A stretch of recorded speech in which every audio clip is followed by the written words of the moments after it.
China is now in a tariff war with America. Can it win?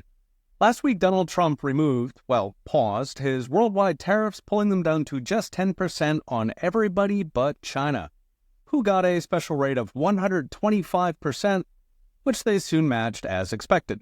Trump exempted cell phones, computers, and semiconductors, which are about a third of Chinese imports, leaving the rest to hang. Now, this sets off an interesting dynamic where there's a big incentive to produce in America tariff-free, but also to move production from China to countries like Vietnam, Korea, Mexico, who enjoy an unbeatable tariff advantage over China. So now it's not just America, it's everybody against China. So who wins? The key point is U.S.-China trade is worth a lot more to them. So 3% of China's GDP is exports to the U.S. For perspective, 3% is about what farming makes up in the U.S., but our exports to China are barely over half a percent of GDP, 1/6. That means in a tariff war, as Trump put it, quote, they run out of bullets first.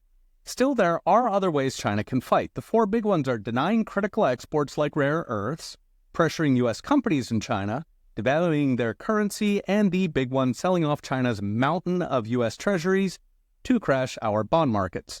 In short, every one of these creates more problems for Beijing than they solve, meaning China will run out of bullets first. So taking each, China can withhold critical exports, especially so-called rare earths used in electronics. Thing is, everything China exports is also made by other countries who do not face 125% tariffs. Even in rare earths, the number 2 producer is the United States.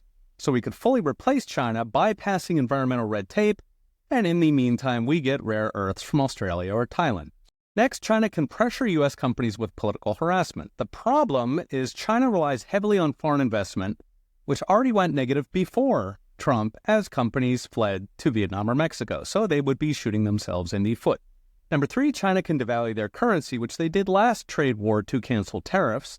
Alas, devaluing out of a 125% tariff would double China's energy and food import costs. Finally, the big one, China sells their hoard of nearly $1 trillion in treasuries and mortgage bonds. This would actually raise the Chinese yuan. They'd be selling dollars and buying yuan. Plus, they park that trillion not out of charity, but because the U.S. dollar is strong, liquid, and its bonds pay juicy interest. Moreover, if China wants to play hardball, Trump can play hardball. He can deny access to U.S. capital markets for Chinese companies, which cuts off trillions in cheap capital, or he could literally seize China's treasuries. Each one has a serial number, and China actually has trillions in outstanding loans owed to the U.S. from the 1940s.